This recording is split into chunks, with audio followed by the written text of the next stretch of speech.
Hello, everyone. I'm Jim Garrison, and I want to welcome you all to day 299 of Humanity Rising. Today, we want to consider the pandemic from the point of view of our emotions, our feelings. We want to consider the emotional pandemic. We have all now been in the pandemic for nearly 18 months. It's wreaked havoc on our emotions.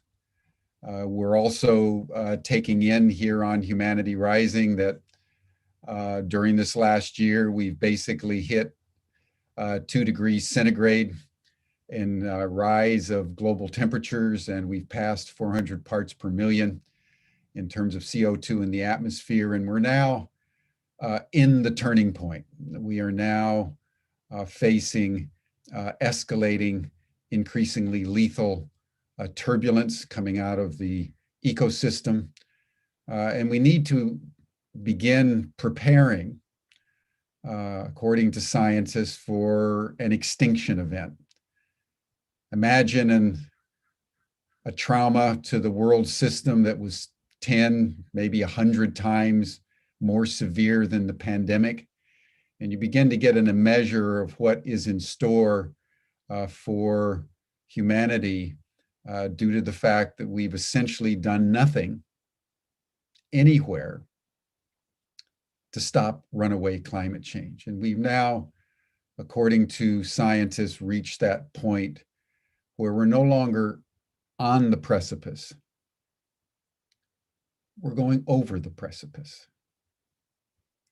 And that is what is going to now shape the future.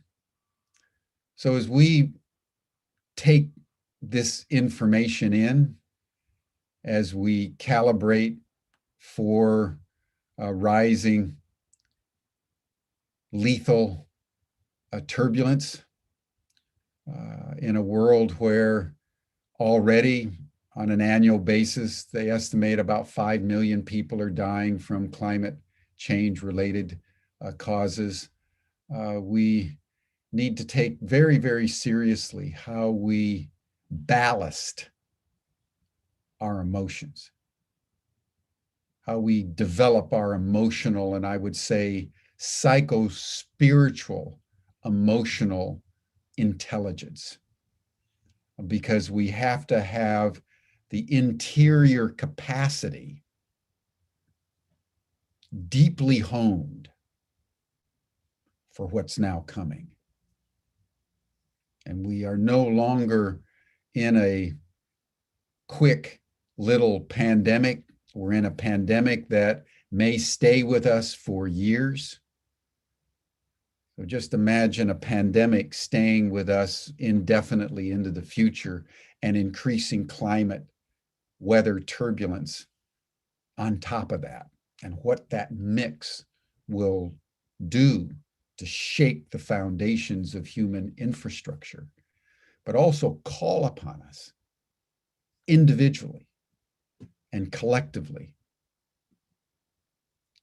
to stand firm, to be clear, and to be emotionally and psychologically and spiritually, mentally resilient, because we're being regenerative.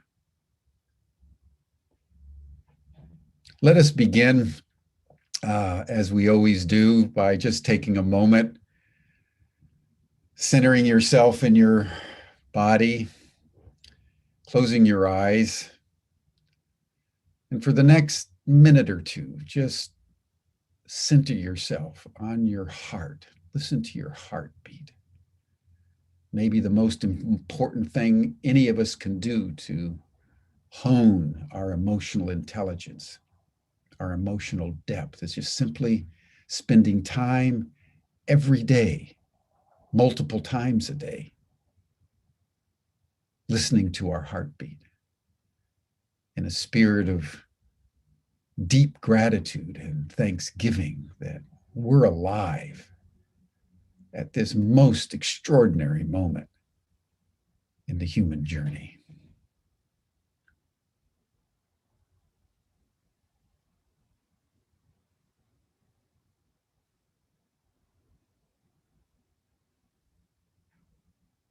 I'm not going to do any introduction.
Thank you, everyone. And now, with an open heart and a heart full of gratitude and love for each and every one of you who are joining our session today, I want to introduce a good friend of mine from Italy, Pierre Luigi Lattuada. He's a medical doctor and also a psychiatrist, also a shaman, trained for many decades, initially in Brazil by the shamans in Brazil. And out of that, developed an integral transpersonal approach to psychological insight, emotional insight, and healing.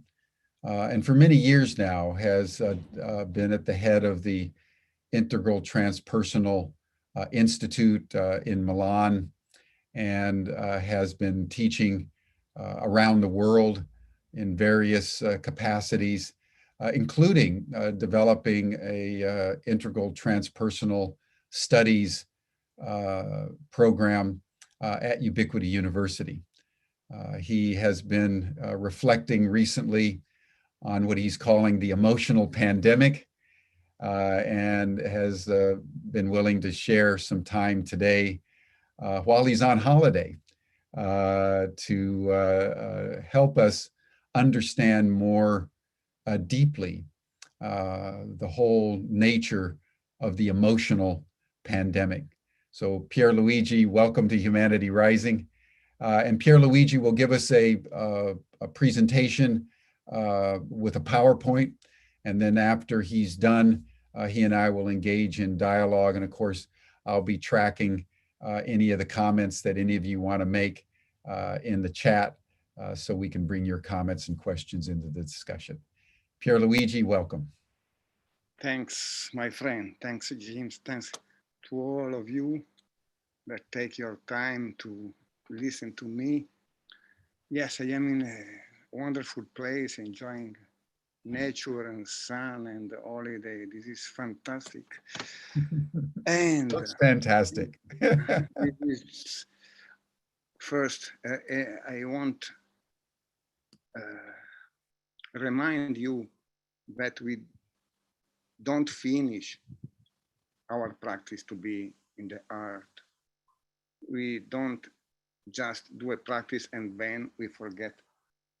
So my suggestion is to stay in contact with our heart at home, and try to listen to what I am proposing, trying to understand it with all your bodies in an integral way, not just trying to understand.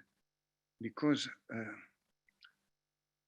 what I am sharing with you are the reflection of these 18 months of pandemic, I am sure that all of you are engaged with this and trying to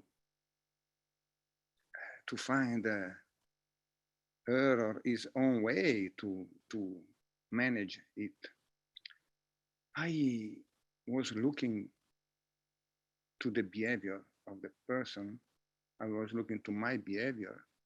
I was looking to the mainstream and to this unique thinking. And I try to take some picture of this. And I call this emotional pandemic. This is nothing new, or I am collecting some of the points of view of some psychologists, starting from William Reich, to get a profile of personality of this emotional pandemic person. I think that most of us are engaged in vaccine or what we do, social distancing or so, what is happening. But I trust that what is appear, this evidence,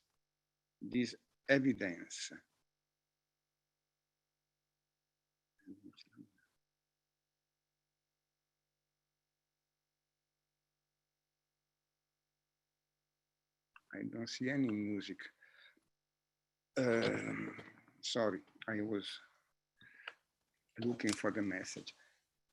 I'm saying that we are used to see the evidence. The evidence is the COVID pandemic. But this, as shamans teach us, the world is as we dream, and the appearance are just presenting us what there is on the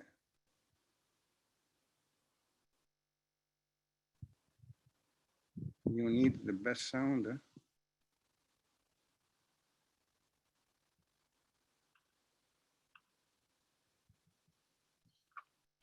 You are not listening to me?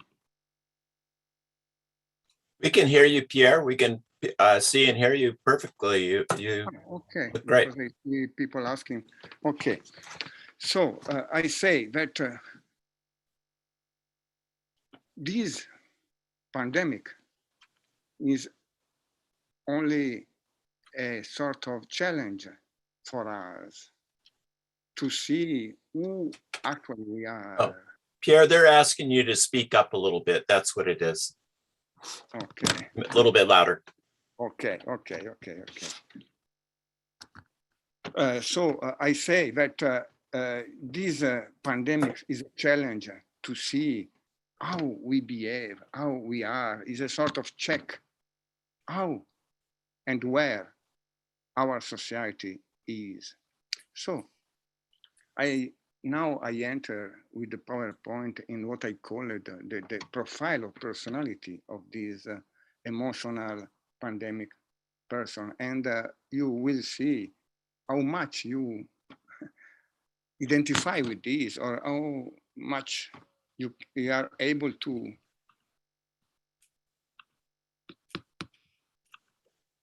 recognize some of this point. Emotional pandemic means, for example, a person is self-manipulating, means the true motive of his behavior is never the motive he believes. He is thinking seriously and honestly.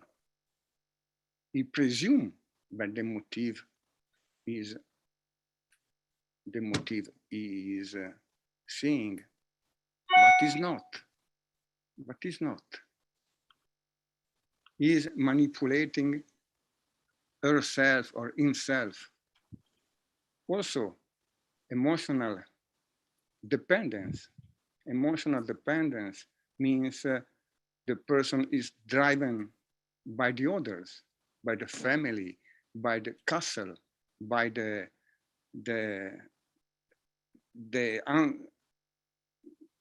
ancestors, by the intent to accept passively the imposition and the violence of the authorities.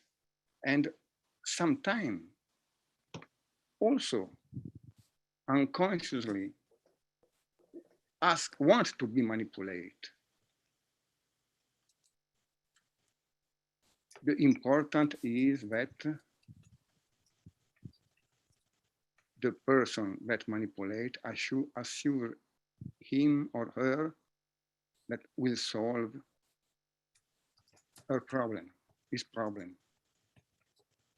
Irrationality. The wishful thinking, the famous wishful thinking. People is used to believe true what he like and to believe false what he dislike. The tendency to compulsion and repression.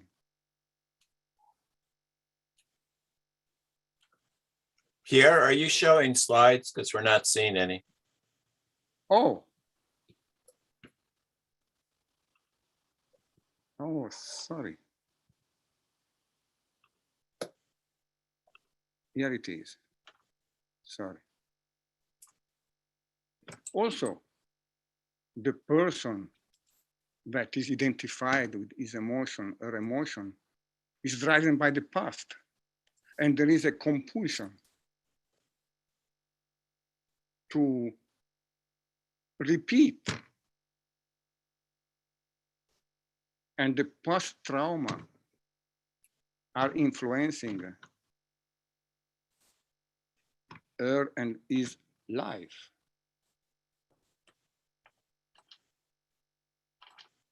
Passive aggressive attitude, tending to control the aggressivity. He tend to be polite. He tend to have a behavior that could be socially accepted. But behind, he will manifest form of manipulation, such as unintentional mistake, gossip, jealousy, or other form of behavior that create harm in the person.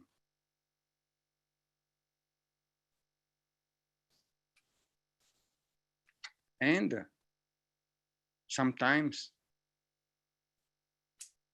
he lose the control and he show his true face of aggression.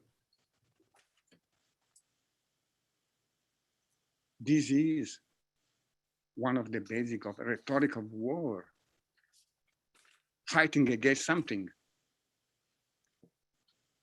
Our repressed anger have to be controlled by fighting against something or someone. Also, this guilt and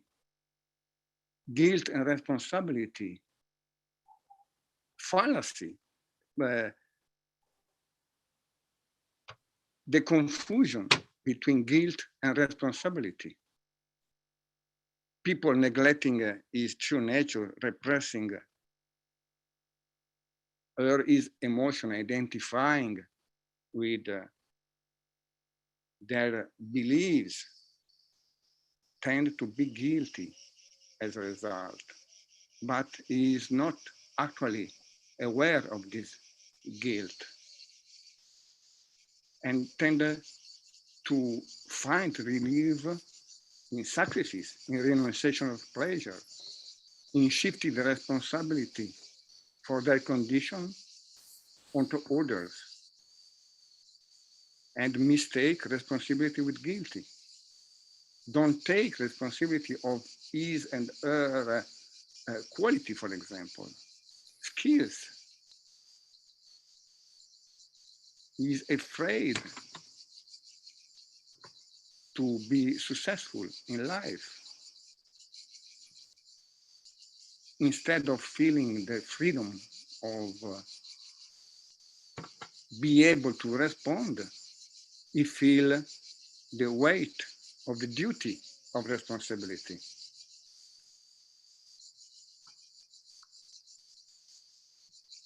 Fear and control. The fear is the mother of any behavior of the person that is emotionally identified with this pandemic of emotion. And the control is the way to try to defend of the fear. Separation. Starting from the separation of himself from her and his feeling of pleasure, he separate himself, herself, to his deeper part and tend to be guided by family, tradition, church, from the outside and get the approval from outside. Superficiality, remain on surface, and resist to everything is inviting her or him to deepen, because on the depth there is the fear, on the depth there is the repression, on the depth there is the renunciation of everything he renounced. Rationalization, try to justify his behavior, need to justify his behavior, need to find as a reason to be as it is. As Ronald Lake said, our mind is so skilled at telling lies to itself that it believes them to be the truth. Projection, the tendency of projection, of course, to project the shadow on the other, but worst, the projective identification means he acts to the other person, the person that is the target of the projection, to live exactly that emotion that is projecting with onto him or her.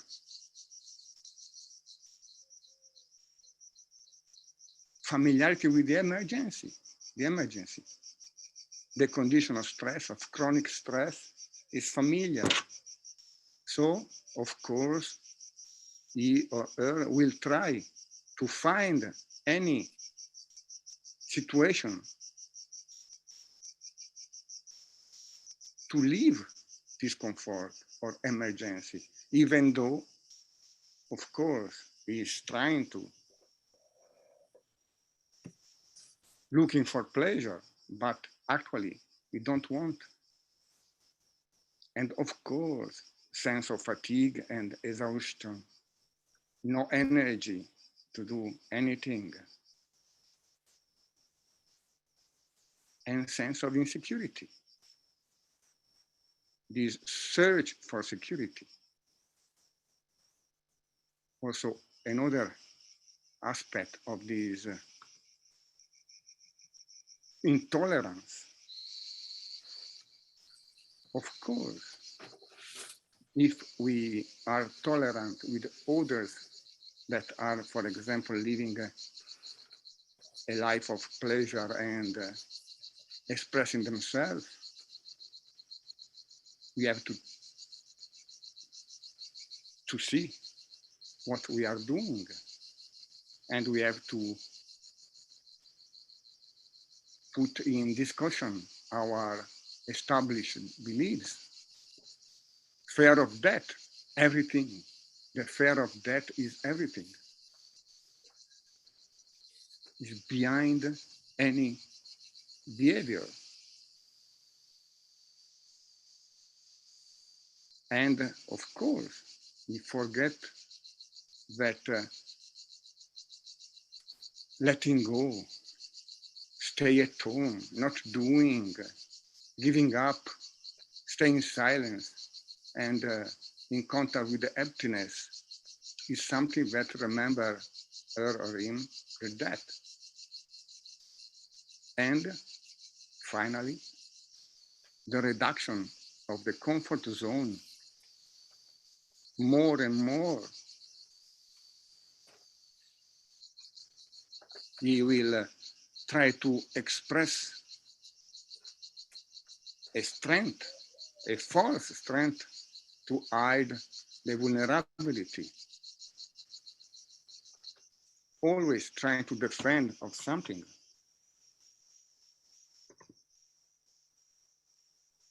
And above all, he will try to get control and safety. So this is the profile of the,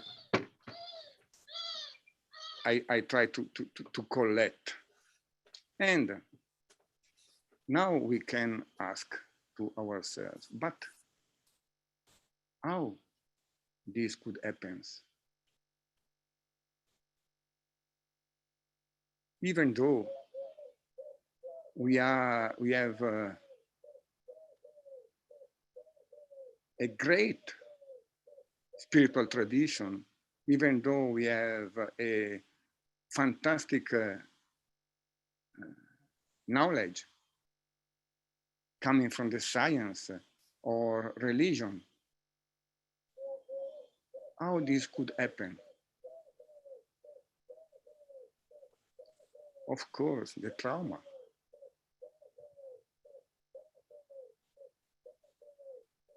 We could find pre-personal trauma, personal trauma and transpersonal trauma that create this separation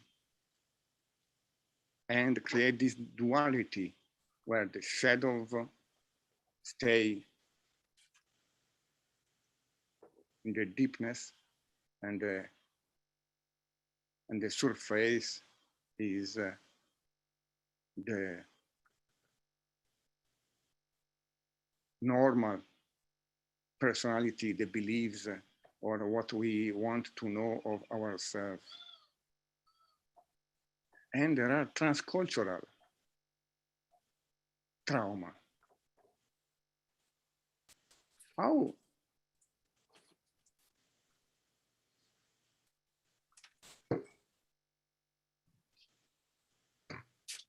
our humanity try to lead with this. Why? We still are in this little man, a little woman. We still are in identification, personal importance, acting driven by the fair code or manipulation. We are in dualism. We are in the world of competition, in a culture of domain, in rhetoric of war. Try to see the way we try to, humanity was trying to face this trauma. we could say that what we do to the life is observation and thinking. We think and we create pattern of our thought.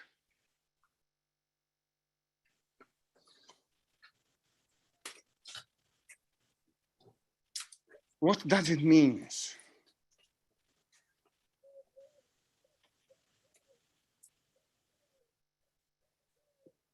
We could say that in our life, there are two ways of knowledge, of knowing: the reason and the intuition, the dualism and the unity, the reality and the truth, the judgment and the observation, the thought or the awareness, the first or the second attention, the within the boundaries or beyond the boundaries. And we could say that the science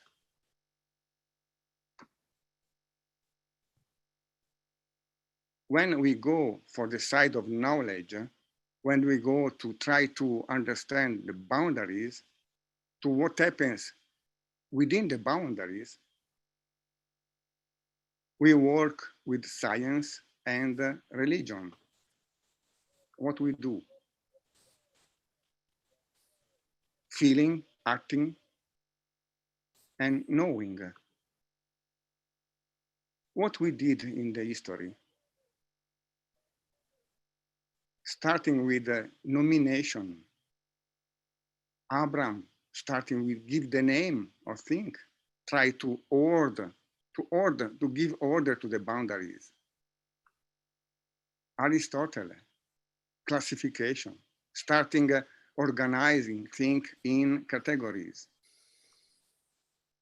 Pythagoras, numeration, starting to give, to create the structure, the mathematical structure of the knowledge. Galileo, measuration, starting with the science, but to go with the measuration to the scientific paradigm, we know we have to separate the consciousness to the mind. Comte, explanation, and Popper, falsification. This was the process of the science, but how we get the solution of our dualism in this way? What we did was that to understand the matter, to understand and to better our life, we had to separate the great chain of being, the matter, the physio, and the bios, the life, and the nous, the consciousness. The science was so useful to study the matter, the physio, that started to apply the same methodology of the knowledge, of the studying the boundaries, of dividing to understand, apply the same to the bios, means to the life. But we can measure the life, of course. And the life doesn't repeat itself. How to apply the scientific method of the used by the physio, the matter, to the bios? We had to reduce the bias to physio. For example, we had to study the human being as a machine. And in this way, the medicine get enormous result. But once again, in the matter, in giving, prolonging life, in healing pathologies, but was not useful to the nous, to the consciousness, to the self, to the inner experience. What to do? Again, the science try to reduce the nous to the physio. They put the psyche, reduce the psyche to mind, psyche to mind, and put the mind into the brain. This way, neuroscience was so able to study the behavior and the mind, but they don't get consciousness, don't get the basis of dualism, the basis of separation, the basis of the split that happens thanks to the science. But we know that there are a lot of spiritual traditions that add to the dual feeler and knower, the observation, the awareness. So we can go to the spiritual traditions that, thanks to awareness, try to explore the beyond the boundaries, to explore the truth, thanks to the second attention, the spiritual traditions, and have a short, we can start with the shamanism. The world is as you dream it, or of course, the creativity, the search for the unknown, or the Vedanta that remember as the not two, the capacity of the human to recognize the division between subject and object that are one. The world is a divine game that the being dreams up in our minds. Perfect. Buddhism, we know. Everything is mind. The Zen, this is that we can realize our true nature of Buddha, seeing into the heart of things. Yes, of course. Sufism, Taoism, and so, Kabbalah, mystical Christianity. But where is the problem? The problem is that the two ways, beyond the mind and within the mind, are separate. We have to go here.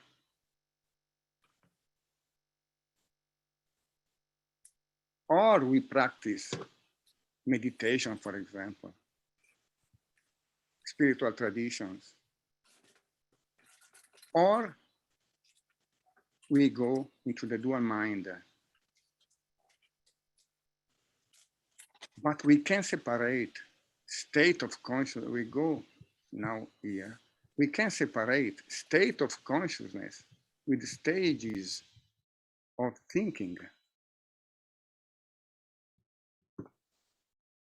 The proposal of the transpersonal integral vision is, what if we are aware that state of consciousness, a stage of thinking, cannot be separate. What if we are aware that the thinking and what we do to the thinking cannot be separate? The experience and the hermeneutic means what I live, what I experience when I practice, and the way I organize my experience cannot be separate. Many of us practice meditation, maybe get intuitive consciousness or sometimes conscious of unity, a few moments of bliss and grace. Sometimes we get into intuitive consciousness, and in our ordinary life, we are into the rational consciousness. Means that even though we enter in intuitive and consciousness of unity, then we organize our experience with rational mind in the best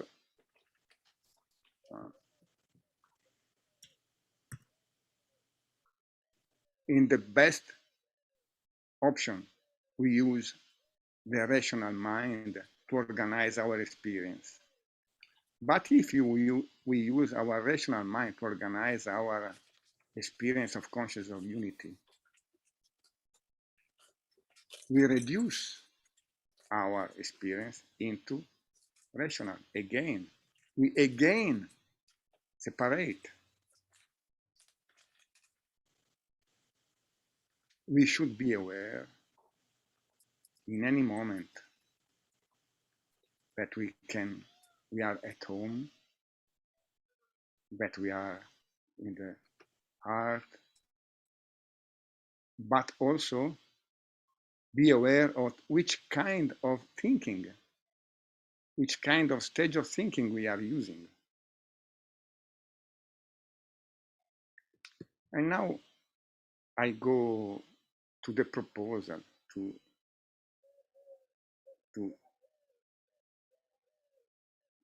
finish my.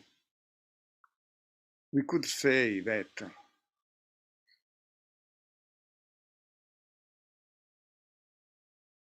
stage of thinking. We can organize our experience as we see when we are in pandemic emotional attitude with the wishful thinking. Means that we organize our experience with the pre-rational cognition, archaic or magic of mythological. And this way, here we can see the basic thinking of the emotional pandemic. The facts are not the facts, but are facts more projection. There is a confusion of way of knowing. The life, the world is as I dream, yes, but I dream a world confused. Facts more projection. Experience more my desire or my fear. This is the life. This is the world of the emotional pandemic personality. And we saw the science try to get a solution to the critical thinking. Critical thinking say, okay, we know we are the shadow. Try to observe, analyze fact and evidence.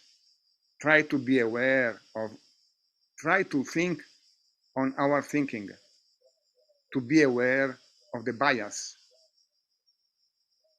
So, cognitive analytical process to relate desire and intuition to fact. Try to reduce beliefs to fact. This is, of course, a good process, but we know, as Einstein said, we can't solve the problem with the same mind that created the problem. The critical thinking is dual. How we get unity, how we recover that the previous separation between object and subject, between shadow and light, ego and self, the little man and the hero, the little woman and the heroine. How? With the critical thinking? We can't.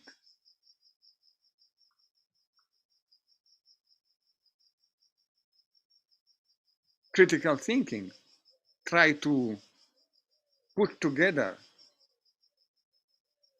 what I call the both end fallacy, but we can. Or, of course, the way, or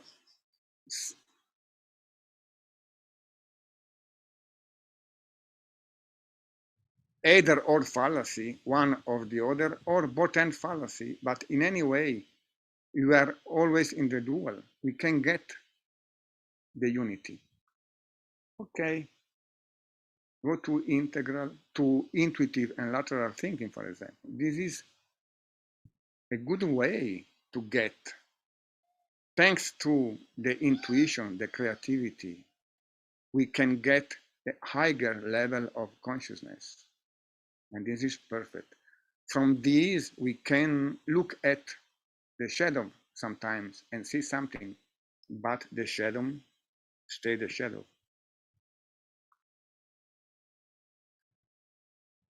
This is the systemic vision. This is the process, no, where we get the fact and also the process behind the fact. This is a perfect way. This is a good way. This is a transrational metacognition. We can better our life, but we don't get, we are still in duality. Because I do this when I meditate, when I am aware, and then when I am not aware, I still divide.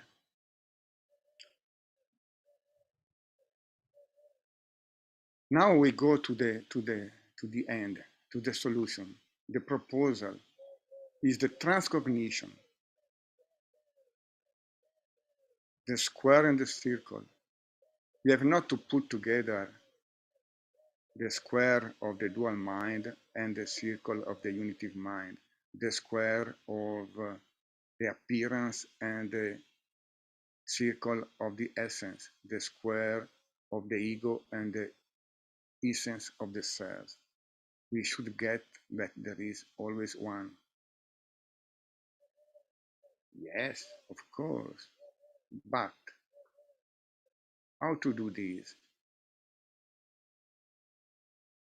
The proposal of the transcognition means higher level of stage of thinking. I am speaking on stage of thinking. While cognition teach us what to do, the metacognition teach us how to learn. Cognition teach us how to realize that everything is a teaching here and now. Remember, we can get this when we do meditation, when we are present, but then how do we use our mind when we finish our meditation? The proposal is to try to be in this transcognition.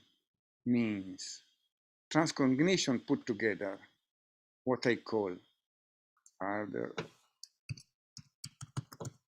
further mode, second attention, and integral transpersonal thinking. You see, dual mind and unitive mind are one. If we fight against a dual, or if we try to get a unitive mind, we are always into the duality. being aware that the square is the circle. You see, the square is inside the circle. So thanks to the dual mind that we get the unity mind.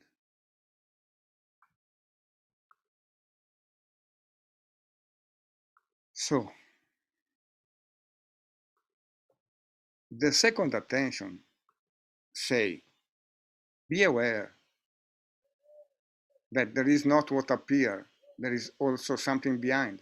There is not only the COVID pandemic, there is something behind. Look at and see what there is behind. There is not always only what is happening, there is always the meaning of what is happening. Or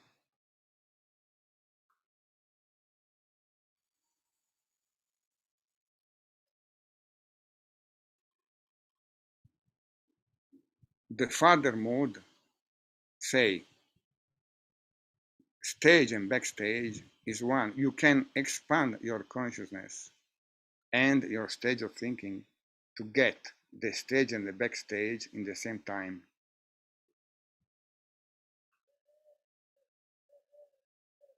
Because the experience and the hermeneutic are always one. If you divide, if you do the experience and then you think on the experience, you are in dual. The circuit of experience is always thinking, acting, feeling. Try to be aware of thinking, acting, feeling in the same time. What to do this? Thanks to what I call essential trance. Pass to the zero.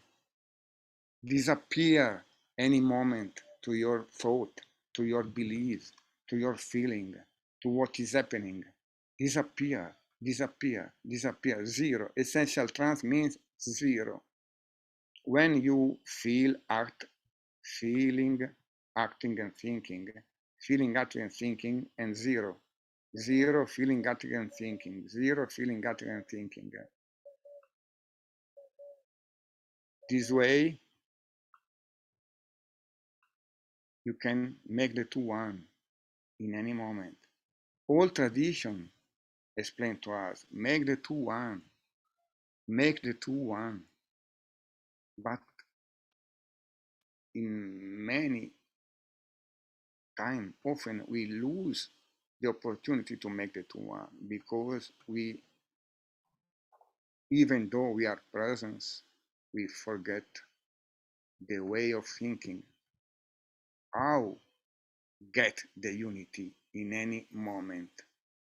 So I go to the last point, the invitation of integral transpersonal thinking is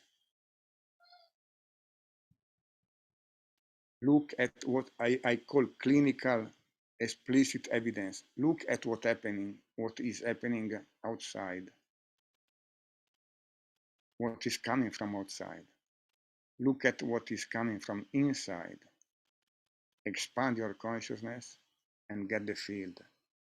This is something that we should do in any moment, in any time. When we do this,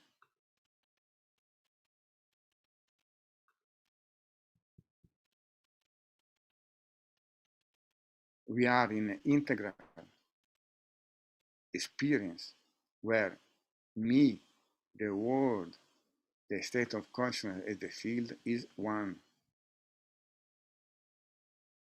in any moment.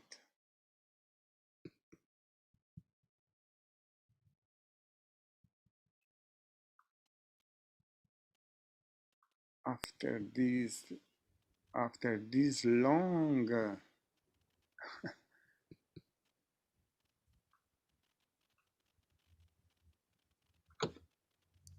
presentation, I would like to discuss maybe a little with you, Jim, or also to see if there are some comment or something to answer, or maybe sharing a little, because I put a lot of information there. So would like to maybe to feel what is your feeling, or any insight, any comment, anything you want to say.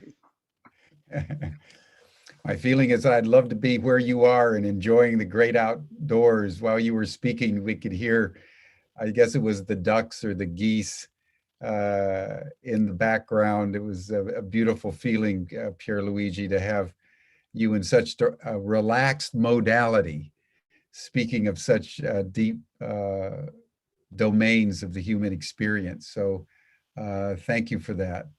Why don't we start? I'd like to go back to the title, actually, of the emotional pandemic. And, as you've traversed the pandemic, recalling that it was actually most acute in the West, in Italy first, 15, 16 months ago. And obviously, Italy, like every other country, is dealing with the pandemic. But in your observation as a medical doctor, as a psychiatrist, as a shamanic practitioner, how have you observed the effect of the pandemic on people's emotional well-being? What I am saying, first I would say that this pandemic only, to me, in my vision, only focus something that was happening in our society.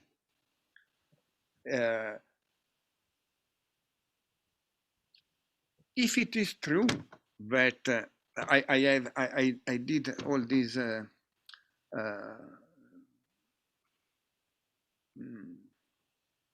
flash on the spiritual tradition, for example,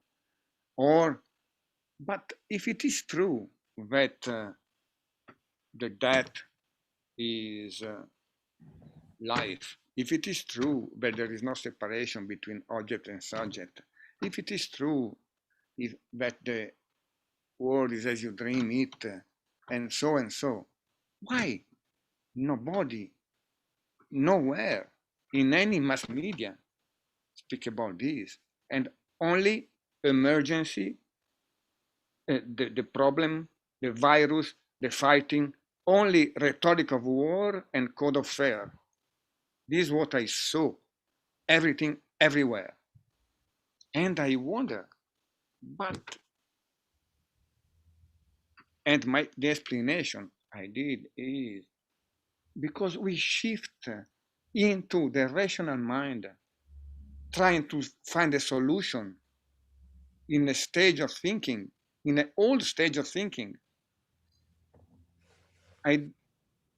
If we try to find a solution with what I call integral transpersonal thinking, but we can call the psychic, casual, and non-dual level of why nobody? Why there is no culture of this? So this is, and looking at this, because the emotional pandemic, because all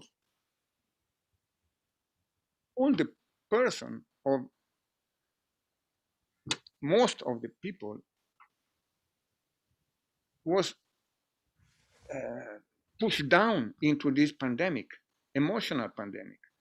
We don't find a solution because most of us are into the emotional pandemic, as I described there. Seems that it's so simple. You did a practice of why we don't stay in any moment of our life in that state of consciousness. Why not? What is that is taking us off of this? And the pandemic is the best occasion to rationalize, to explain, to to get an excuse to not be enlightened. So what I say, if we don't see this, we lose an occasion, we lose the opportunity. Of course, the pandemic, as all the pandemic will finish, will end. But what for? What for we had this pandemic? If you are not looking at the things to the map I did of the further mode, if we are not looking at, there is the huge shadow that is the identification, emotional identification, and the dual mind that is the end of the emotional identification. And nobody speak of this. There is no place anywhere to speak of this. So I was to go back to your question.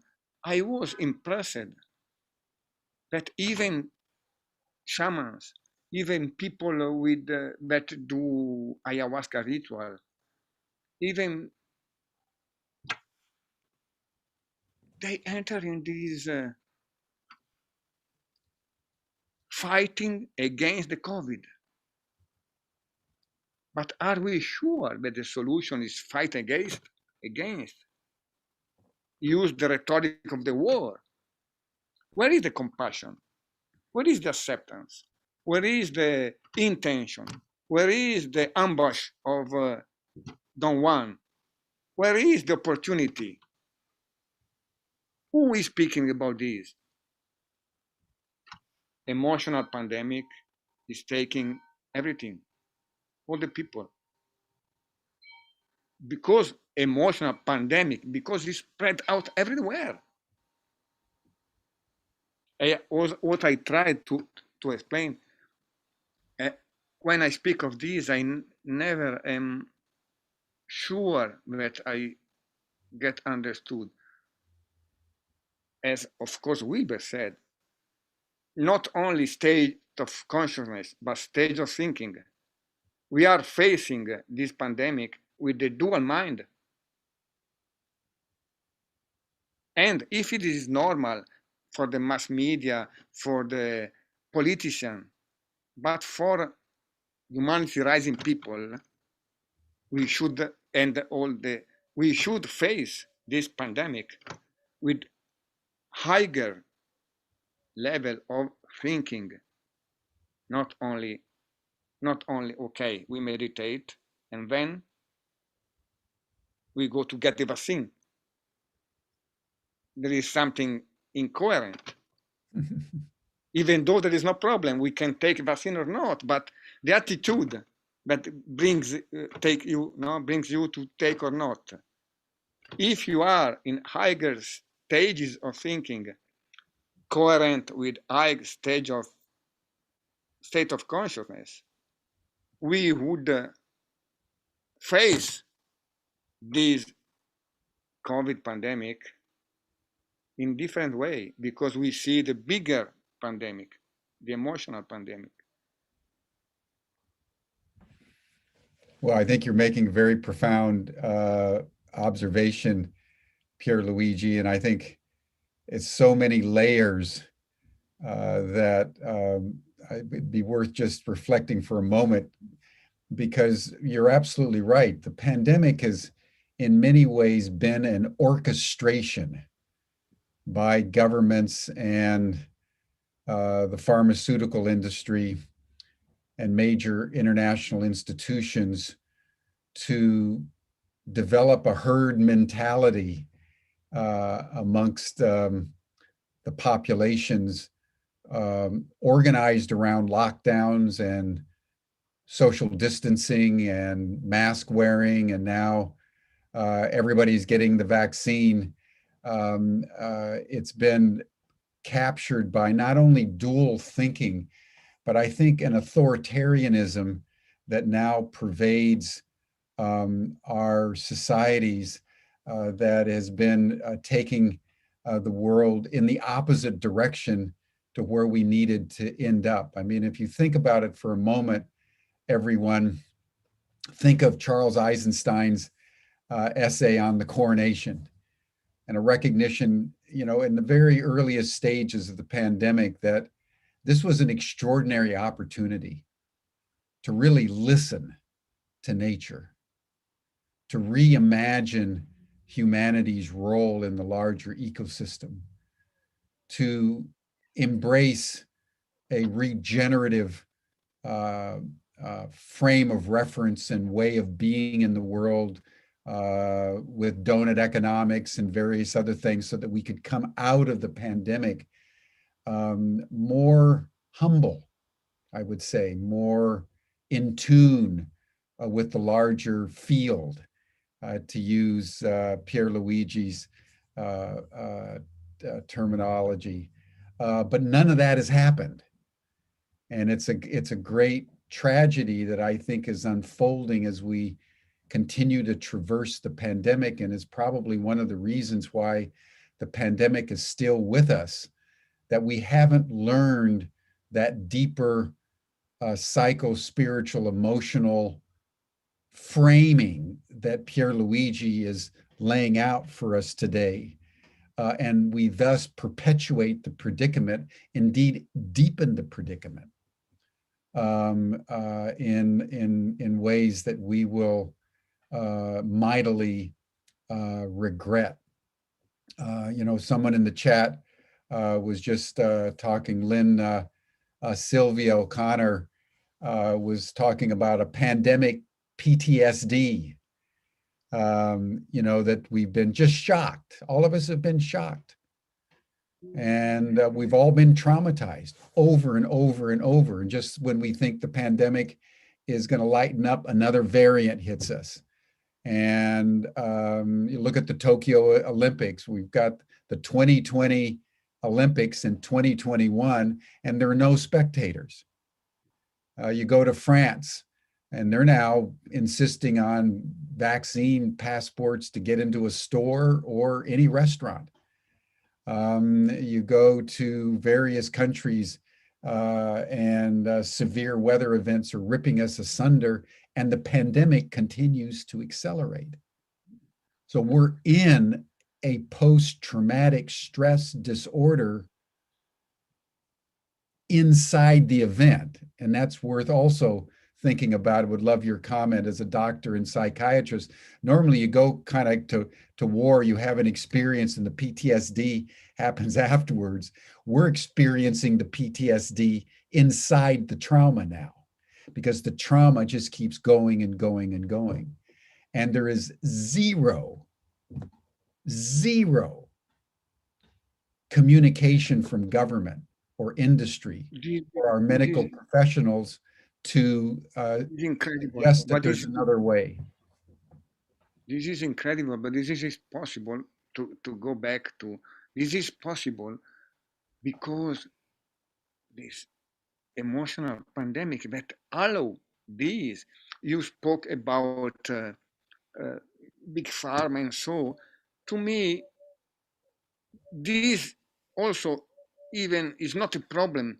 Means this is the square, but the bigger problem is the circle, that nobody see the circle. Mm-hmm. Because if you see the circle, big pharma can do nothing. I don't believe in conspiracy or something like this. I believe the more we are conspirate against ourselves. We are manipulating ourselves, as I said.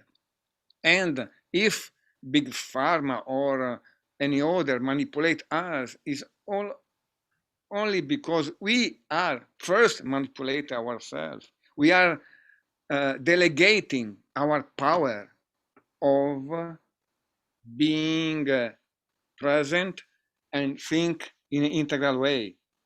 If we are present and we organize our presence beyond the mind, there is no problem, even of the trauma. There is a story, I would like to, if we go to anthropology, there is an anthropologist, Di Maio, that spoke about institutionalization of trauma, starting from when Indo-European came to Europe from the steppes of Asia.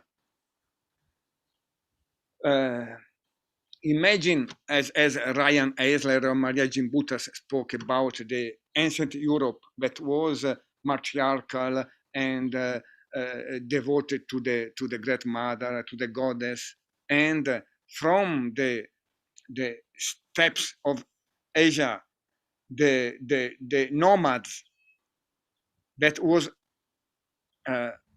used to the trauma because it was always fighting against the poverty, the scarcity, and fighting against each other. They came. So we European, all, and American also, we are all Indo-European. We are all coming from Asia. That there are the fermented drink, the iron and the horse, iron and fermented drink. Imagine these people coming to the farmer in Europe. The farmer and the goddess disappear, and the god was put on the eye of the sky and was vindicative and male. No? And so the trauma comes from far.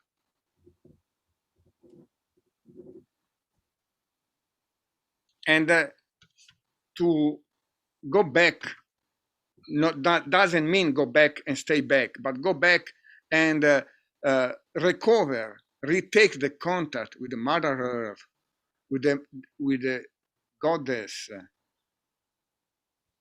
is one of the other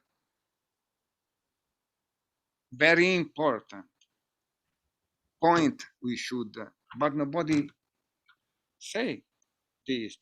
Of course, ecology, but also inner ecology, and inner ecology also means be friendly with the forces of the nature. But the forces of nature are not only forces of nature, are spirits, are God, the sacredness of the nature. And if the nature is sacred, why the COVID is not sacred? And why we could not have an attitude of compassion and dialogue with, instead of only fighting? Remember, I am speaking, the square and the circle means not only, oh, I am happy to die, but both and. But this is a sacred experience we are living. This is a ceremony. This is a part of the Pachamama. Imagine the word Pachamama from the Quechua and from the South American people is a term, incredible term, because Pachamama is not only the Mother Earth, is the microcosm, is all the forces of nature, sacred and unite and interconnected. Why the virus is not part of this? And why we have not to change our attitude, try to, if instead we fight. And imagine if you want to go somewhere and someone fight against you, and you find a strategy to enter. What is doing the COVID? Finding variants, because wants to enter. Why not try to dialogue with? This is a metaphor of the attitude we could have instead of the enemy fight the enemy, fight the enemy. We in Italy, we have a general, the head of the operation of the vaccination is a general Figliolo, with the army, with the stars here. We will succeed. We only fight. We are a good point. We only fight. We have to find the 5 million elders that are not vaccinated yet, but we will find rhetoric of war, language of fighting. This is incredible. Nobody, the naked king, nobody see that the king is naked. Ah, yes, yeah. The only way to succeed would be vaccinated, maybe, but and the big picture. When we will see the big picture? When we go out to PSDT, when we go out to the trauma, pre-personal, personal, transpersonal, transcultural trauma. We are affected of pre-personal, personal, transpersonal, transcultural trauma from the Asian Indo-European to the transpersonal. Why? As Stan Grof explained us and teach us, to get transpersonal realms, we have to die and rebirth. If we are afraid of that, as the pandemic person is, how we can get the transpersonal realms? Because we have to give up. To get the qualities, the skills, the self, we have to give up. We have to pass through birth, death and rebirth. But if you are afraid, the transpersonal trauma, you will remember the perinatal experience, no, of the birth, and we are still traumatized with this, and we don't get transpersonal, and we stay into the box of the rational mind, the dual mind, and the rhetoric of war and the code of fear, because we are afraid to go beyond the mind, to die and rebirth in any moment. And if we don't see our fear of death and rebirth, we don't succeed, because the pandemic is only a lie coming to say, talk, but you are Christian? Yes, you are Christian. And what about death, Christian? And what about the paradise? And what about the eternal life? But the life is birth, existence, and death. This is the circle of life. If we get out the death, there is no life. But we are fighting the death.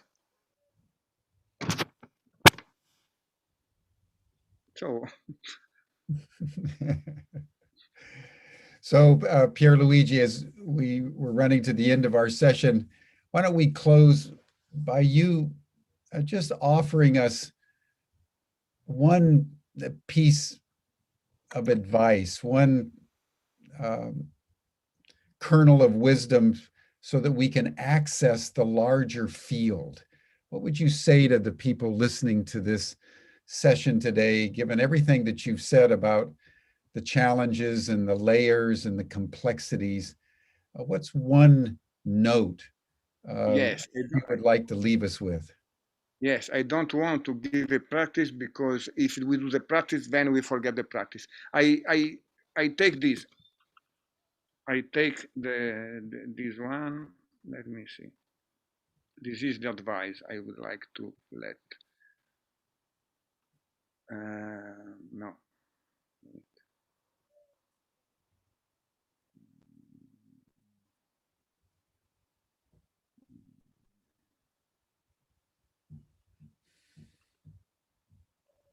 here, to stay instead of go out or go away, to watch instead of judge, to accept instead of fight, to give up instead of hold on, to find instead of think, to take the responsibility instead of delegate, to lead with fact instead of beliefs.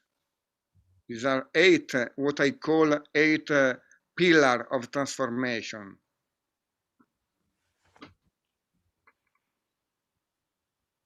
To stay, to watch, to accept, to give up, to find to the felt sense, to take the responsibility, and to lead with fact, accept the fact. Beautiful.